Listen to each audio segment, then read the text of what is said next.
Verdade. Vamos lá.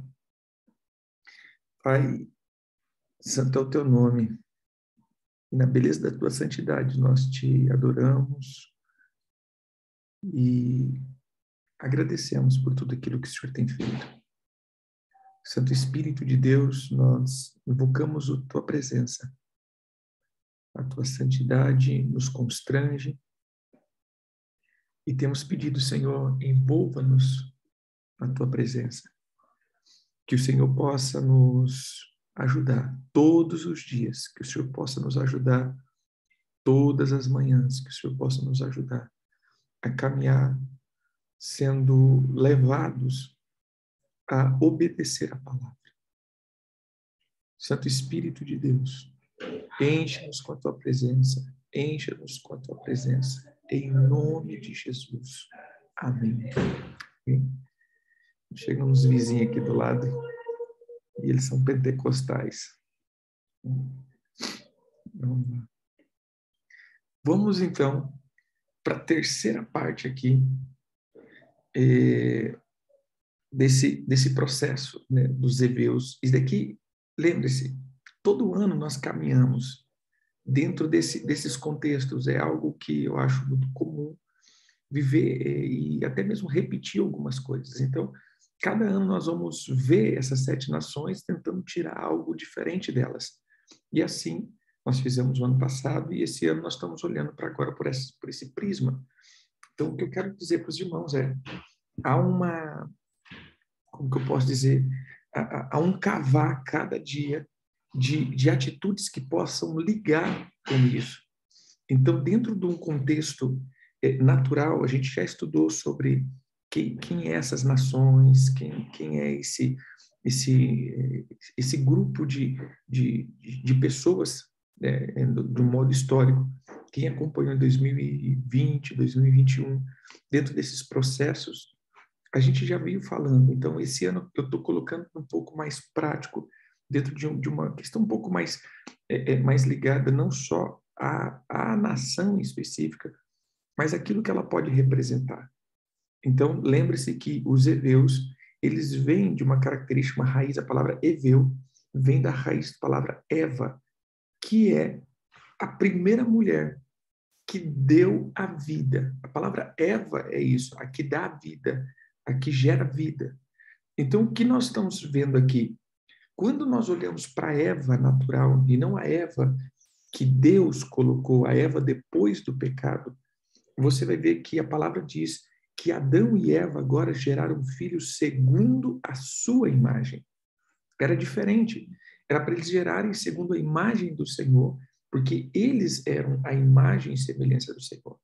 Mas agora, depois do pecado, eles geraram segundo a sua imagem. Então, quando nós tratamos dos heveus, nós vamos tratar, então, de, como que eu posso dizer aqui, de pessoas que ainda são, ou vivem, ou ainda geram a vida natural, a vida instintiva. É isso que nós estamos trabalhando nessa semana. Já estamos entrando para o 4º dia, né? Então, segunda, terça, quarta, hoje quinta. O 4º dia que estamos ministrando acerca disso. Essa vida natural. O que eu entendo, né, para essa temporada dos heveus, sendo aqueles que liberam a vida natural, a vida humana natural, aqueles que liberam a sua vida instintiva, o que nós chamamos de velha natureza. Então, falamos daquilo que faz nos liberar. Primeiro, todas as vezes que nós queremos romper numa vida sobrenatural, todas as vezes que nós queremos romper com uma vida espiritual, que isso chama, vou usar uma redundância, isso se chama chamado, né? Então, quando eu entro para dentro do meu chamado, para dentro da minha vida espiritual, a primeira coisa que vai acontecer é passar pelos desertos. O que seria isso? Entrar em uma situação até mesmo de limitações financeiras, ou de necessidades, não vou dizer que entraremos em necessidade, mas as nossas necessidades básicas parece que fica meio que apertada, né? Então, toda vez que você começa um processo de de avançar, a primeira coisa que vai começar a dar uma chacoalhada vai ser aquilo que são as tuas necessidades básicas. Parece que vai começar a dar uma apertada. Por quê? Porque o Senhor vai levar você a essa primeira prova. Eu não vou dizer assim, o Senhor vai levar, mas eu vou usar conforme Mateus 4. O Senhor permitirá, né, que você passe por isso. Até porque também foi o Espírito que levou Jesus ao deserto, mas foi o diabo que tentou Jesus, né? Então, dentro disso, todas as vezes que nós tentamos ou procuramos uma nova vida, primeiro, o Senhor vai provar acerca da nossa dependência. A dependência é o que mais gera o instinto animal. Veja só, queridos, quando eu quero viver a vida sobrenatural, a dependência vai ser o ponto mais auge desse negócio. Por quê? Porque esse é o instinto de sobrevivência. Entendeu? Você está vendo, por exemplo, nas escrituras, que a gente foi lendo tantos textos, mas se você parar para pensar na saída do Egito até a chegada em Canaã, aonde o povo mais surtou, se você parar para pensar, aonde o povo mais surtou foi quando faltou comida e bebida. Por isso o Senhor diz, o reino de Deus não é comida nem bebida. Por isso Jesus fala da ansiedade acerca da comida e da bebida. Porque é aqui que a gente mais surta. Quando você vê a necessidade básica do homem, que é comer e beber, que esse é o instinto de sobrevivência. Eu sei que isso nunca aconteceu com você, mas quando você começa a fazer jejum, a primeira coisa que te dá é vontade de matar uns 5. Né? Vai dando uma ira, vai dando uma ira, vai dando uma raiva, vai ficando... Sabe aquelas pessoas que, assim, a galera que já está acostumada no jejum é uma coisa, mas sabe quando você começa a prática do jejum? Gente, a carne vai falando assim, se a pessoa falar um abacaxi para você, você já surta.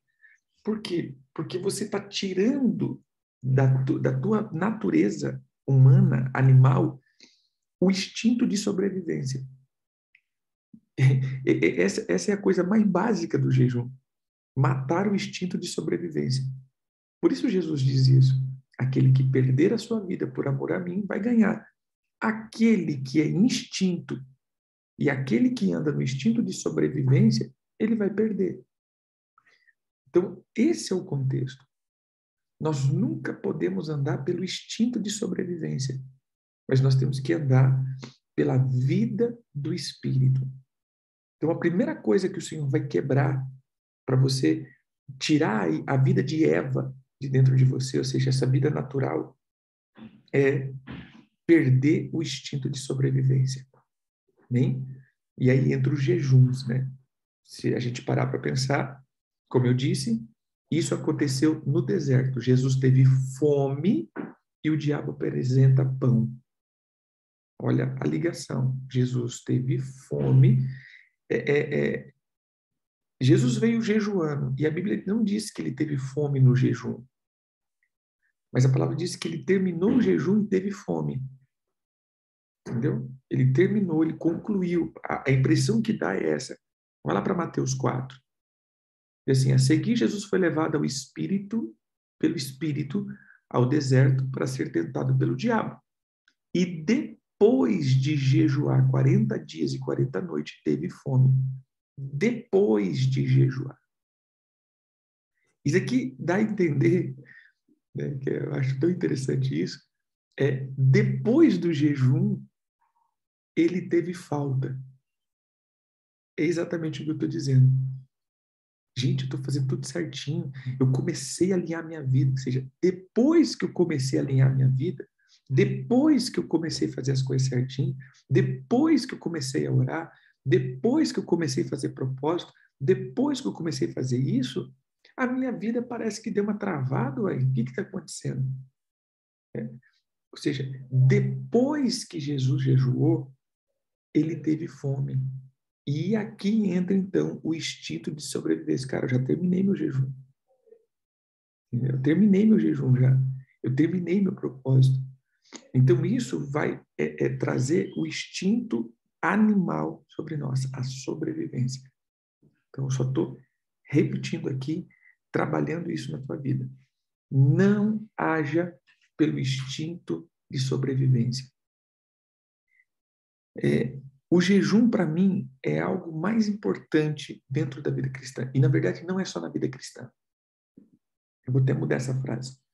O jejum, ele é presente em todas as religiões. E hoje, até mesmo no mundo, no mundo ateu. Quem acompanha o mundo fitness, o mundo natureba, você vai ver uma coisa chamada jejum intermitente, onde as pessoas elas estão sendo ensinadas que você ficar 15 horas, 12 horas, 18 horas sem comer, vai melhorar a teu autoestima, teu metabolismo, e piriri, piriri, piriri. Por quê? Porque o jejum, ele quebra a ansiedade, e a ansiedade nada mais é do que a obra da natureza instintiva. Ou seja, o maior nível de natureza instintiva é a ansiedade. Porque eu estou ansioso por comida, se nós pegarmos Jesus falando, ansioso por bebida e ansioso por vestimento. Ou seja, eu estou ansioso. Então, quando eu jejuo, eu quebro a ansiedade. Então, todas as religiões e agora o mundo praticam o jejum. Porque o jejum é uma ferramenta de quebrar o instinto animal do ser humano. Amém?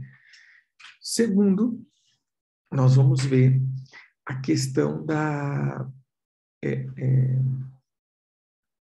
vou colocar aqui o segundo ponto, né? O diabo leva Jesus para as conexões. Então, aqui para mim é o discernimento. Eu consegui vencer o instinto animal. Amém? Consegui vencer o instinto animal. Qual que vai ser a segunda coisa? O diabo colocar conexões erradas para que eu desvie do meu propósito. Eu venci a primeira etapa. Então, naturalmente, as coisas começam a dar certo. Por quê? Porque você venceu a pressão e a ansiedade. Então, você começa a fluir um pouco mais, as coisas começarão a dar certo. E aqui onde começa, então, a aparecer as comunhão, ou as conexão, ou as amizades, ou as influências que te tirarão do propósito. Essa daqui é a ansiedade para saciar o ego. Então, primeiro, a ansiedade para saciar a carne. Segundo, a ansiedade para saciar a alma.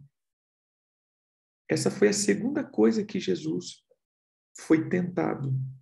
Sacia a tua alma com o anseio de ser visto. Até porque, irmãos, para e pensa. O Senhor é Deus. E ele sabia disso. 2. Imagina agora Jesus, com 12 anos, o cara já era um mestre da Torá, a ponto de estar ensinando os mestres e discutindo no templo.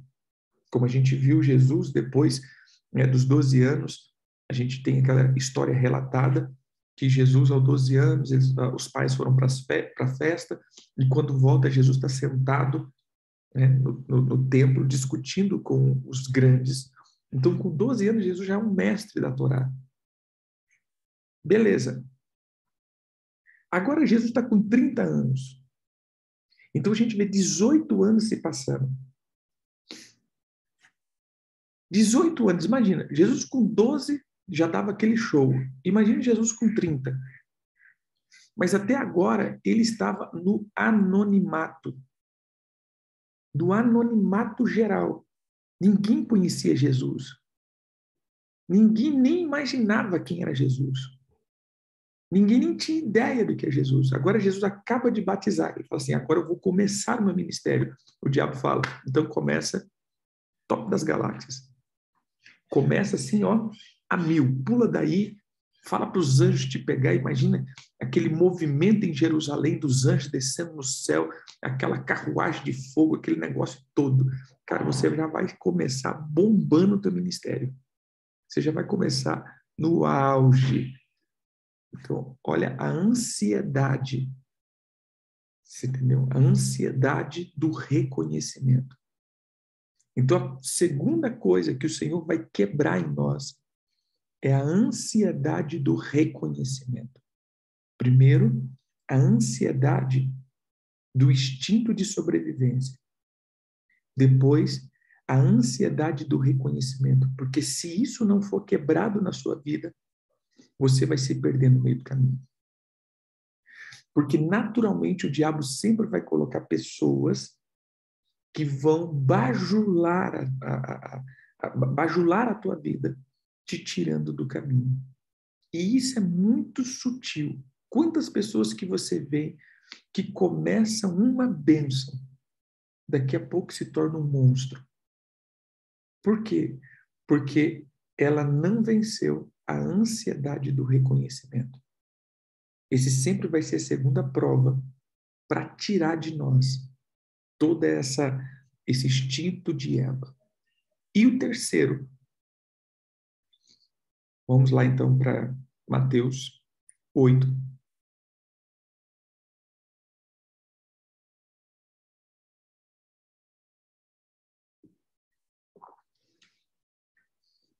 Levou ainda o diabo a um monte muito alto. Mostrou-lhe todos os reinos do mundo e a glória deles. E lhe disse, tudo isso te darei, se prostrado me adorares. Então Jesus lhe ordenou, retira-te, Satanás, porque está escrito, ao Senhor teu Deus adorarás, e só a ele dará culto. Com isso, deixou o diabo, e eis que vieram os anjos e o serviram. Você entendeu que Jesus só foi servido depois dessas 3 características? Aonde está isso daqui? O que é isso daqui? Isso daqui, irmãos, foi exatamente os 3 pontos que o diabo enganou Eva. Foi os 3 pontos. Esses daqui são os 3 pontos naturais do que nós chamamos de concupiscência da carne, concupiscência dos olhos e soberba da vida. É aquilo que o apóstolo diz. São as 3 áreas que destroem o ser humano. Concupiscência da carne, faça com que o pão se torne carne, faz que a pedra se torne pão. 2, concupiscência dos olhos, seja, satisfaça o teu ego, alimente a tua alma, seja reconhecido. E terceiro, soberba da vida. O que seria a soberba da vida? Faça com que faça as conexões com os deuses desse mundo. Essas são as 3 áreas que nós sempre teremos que vencer para poder ter uma vida bem-sucedida.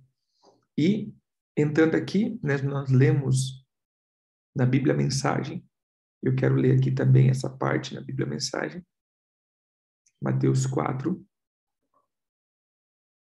que diz assim, verso 8 até o 11, né?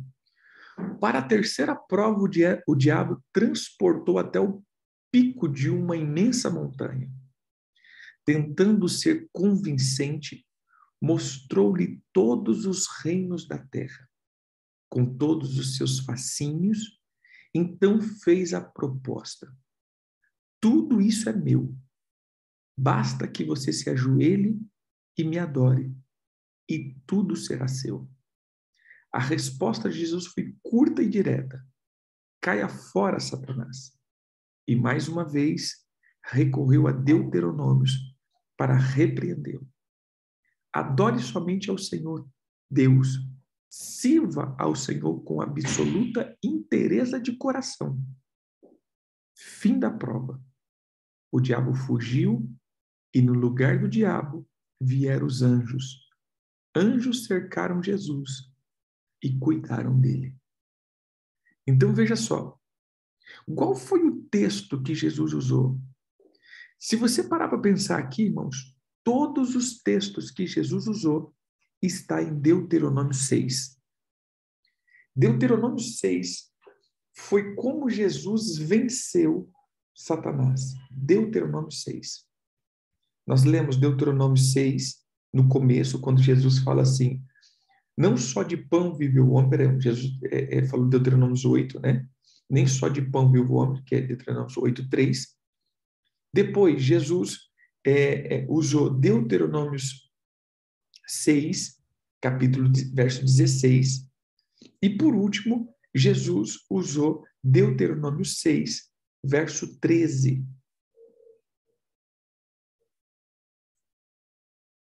Que diz assim, o Senhor teu Deus temerá, a ele servirá, e pelo seu nome jurarás. Então, veja, qual que é o contexto de Deuteronômio 6? Deuteronômio 6, ele fala que o fim da lei, ou o resumo da lei, ou a direção que a lei dá é a obediência. Então, na verdade, o que o Senhor está dizendo aqui é da obra de obediência. Todo o contexto da lei é obediência. Então, ele começa dizendo o quê?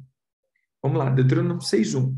Estes, pois, são os mandamentos, os estatutos, os juízos que mandou o Senhor teu Deus que te ensinassem para que cumprisse na terra a que passa para possuir, para que temas ao Senhor teu Deus, guardando todos os seus estatutos e mandamentos, que hoje te ordeno, tu, teu filho, tua filha, teus filhos, todos os dias da tua vida, e que teus dias sejam prolongados.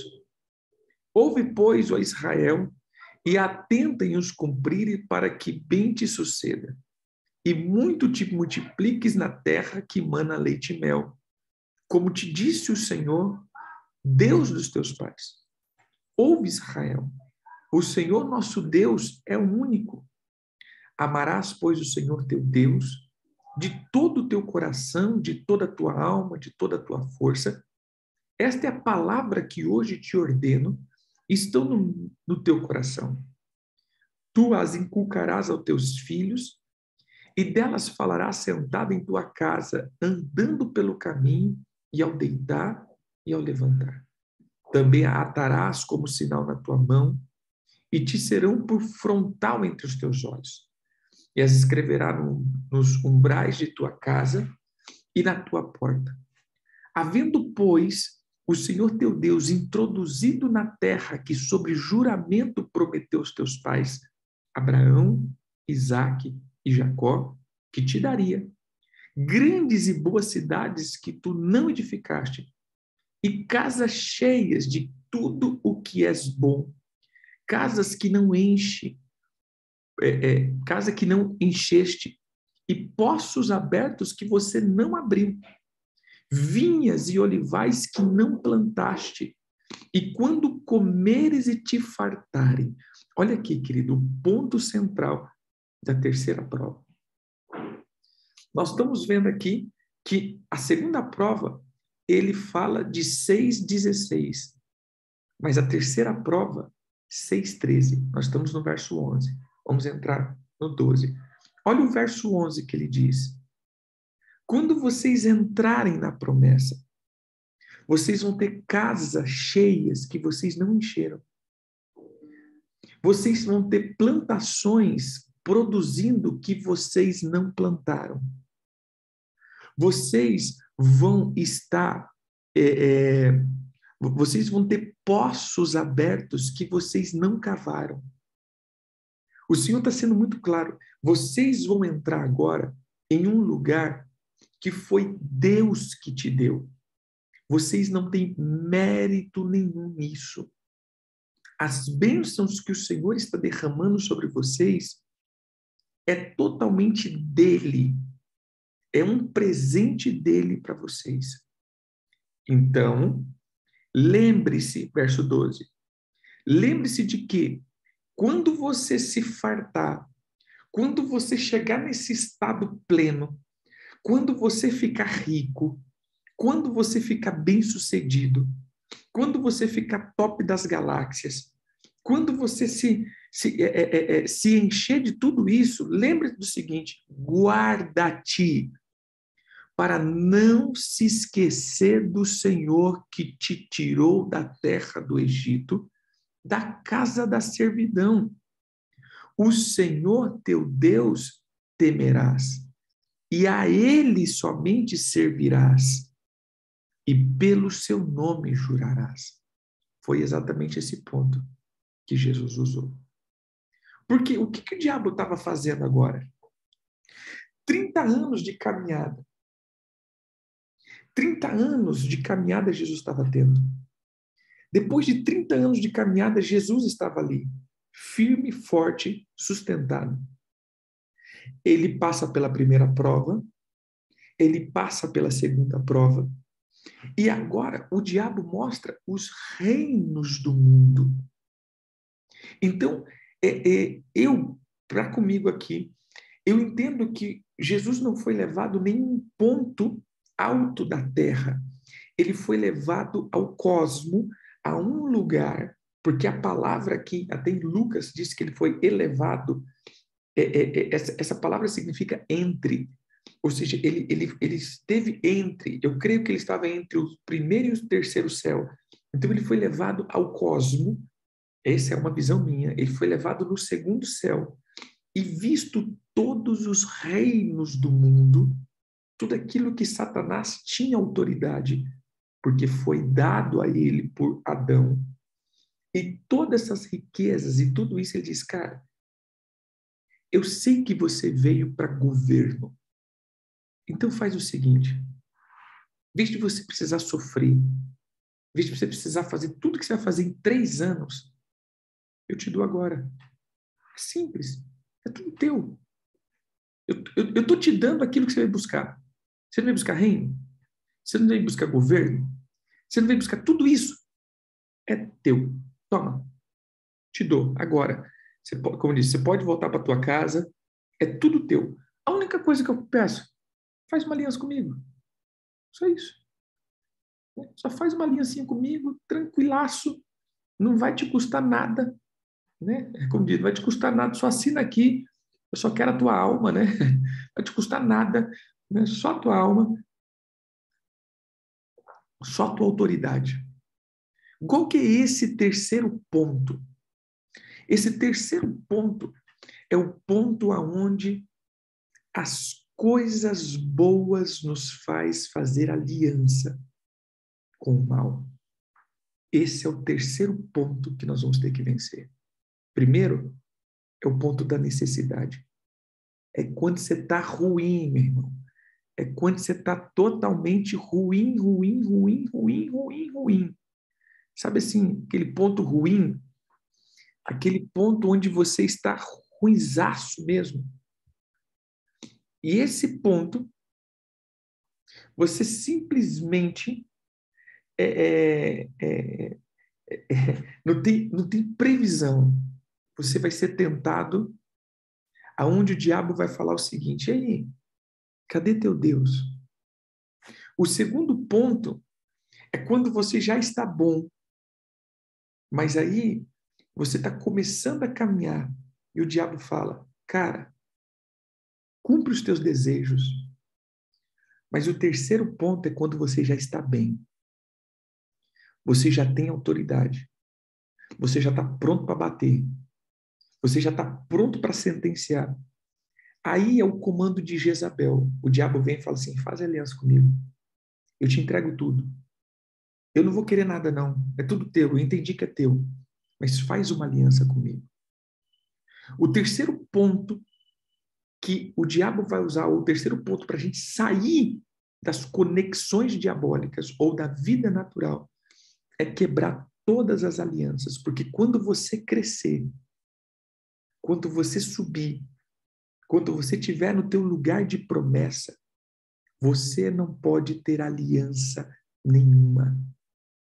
Aliança nenhuma com as trevas. E foi esse ponto, se você pegar na vida de Israel, esse foi o ponto nevrálgico de tudo que aconteceu de derrota na vida de Israel. E esse daqui também sempre é o ponto culminante de derrota na vida de muita gente. Às vezes eles vencem o primeiro ponto, às vezes ele vence o segundo ponto, mas o terceiro ponto, para mim, sempre é o ponto mais difícil de ser vencido. Porque é o ponto quando você cresceu. E quando você cresceu, os outros grandes se achegam. E muitas vezes os outros grandes estão comprometidos. E eles falam, cara, vem para cá. Agora você é VIP. Agora você é top também. Então vem para cá. Faz parte dos grupos VIPs. Vem fazer parte do grupo seleto dos VIP de Jesus. E eles abraçam. E aí você começa a se comprometer com aliança com pessoas que não têm aliança com o Senhor, mas têm uma aliança mista. Então, esse terceiro ponto é o ponto da lembrança. É o ponto onde muitos se esquecem quando chega lá em cima. É o ponto onde eles começam a defender o seu posicionamento e esquece que, na verdade, quem mantém eles lá em cima é o Senhor. Foi exatamente isso que Moisés disse e foi essa palavra que Jesus usou. Moisés diz, olha, eu vou dizer uma coisa, Deus vai dar coisas boas para vocês. E isso eu quero até declarar em nome de Jesus. Querido, nessas próximas estações, Deus dará coisas boas para vocês. Deus dará coisas boas para a tua vida. Deus mudará a tua sorte. Deus te dará riquezas. Deus dará prosperidade. Deus dará grandeza. Deus dará expressividade. Deus levará vocês a níveis sobrenaturais. Mas deixa eu só falar uma coisa. Quando vocês se fartarem, quando vocês comerem, quando vocês encherem a barriga, quando vocês puderem comprar tudo que a alma de vocês gosta, quando vocês puderem chegar e falar assim, eu quero comprar isso, e você vai lá, eu quero comer isso, eu quero fazer isso, eu quero viajar, eu quero fazer... Quando vocês chegarem nesse nível, que eu quero fazer tudo o que a minha alma gosta, eu não tenho mais problemas e nem limitações. Deixa eu só dizer uma coisa. Não esquece do Senhor, não. Porque esse é o ponto onde muitos se esquecem do Senhor. Esse é o ponto onde muitos se esquecem da soberania do Senhor e começam a servir o reino dessa terra. Começam a servir o Deus dessa terra, porque ele vai querer fazer aliança, como Jezabel. Quando Jezabel viu que Jeú estava vindo e que ele agora seria o rei, e que Acabe não estava mais ali, e que ela perderia o reinado dela, o que ela fez? Se maquiou e disse, vamos fazer aliança. É simples, eu te dou. Eu só quero uma aliança. Eu só quero que você preserve a minha vida. Você entendeu? Eu só quero que você preserve a minha vida. Só isso. O reino é teu, o governo é teu, tudo é teu. Você que vai mandar, você vai estar na frente. Quando o Senhor fala para o povo de Israel, eles falam exatamente, vocês vão entrar na terra desse povo. Olha a mesma palavra. Vocês vão entrar na terra desse povo. E quando vocês pisarem na terra desse povo, não faça aliança com eles. Por quê, queridos? Eu vou dizer aquela aliança que Josué fez. Lembra daqueles que eram da terra tão distante do Xureque? Aquela terra lá que eles vieram e falaram assim, olha, nós somos de uma terra tão distante. Por que eles fizeram isso? Porque eles falaram, cara, Os caras estão entrando na nossa terra e eles vão ganhar. Então, vamos fazer o seguinte, vamos fazer aliança. A aliança é um modo de preservação de uma espécie. Então, era isso que Satanás estava dizendo. Se eu tenho aliança com você, você não pode me matar. Se eu tenho aliança com você, você não pode me destruir. Se eu tenho aliança com você, você não pode me dominar. Eu sou amigo agora. Eu tenho aliança. Então, o diabo sabia que Jesus ia vencer. Ele falou, cara, é teu. Tudo que eu peguei, eu te devolvo. Adão me deu e eu dou para você. Não é isso que você veio buscar? Então, toma, é todo seu. Mas eu te dou por um motivo, aliança. Só isso. E aí você vai entender quando Deus fala, entra na terra e não faça aliança. Entra na terra e não faça aliança. E aqui eu termino essa palavra dizendo isso. Irmãos, só seremos servidos pelo céu quando vencemos essas 3 áreas da nossa vida. Primeiro, a vontade de sobreviver. Segundo, a vontade de ser. E terceiro, a vontade de governo.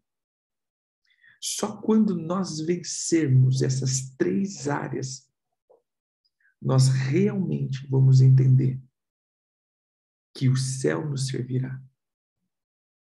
Porque não estamos manifestando os céus? Porque muitas vezes nós não vencemos essas 3 áreas.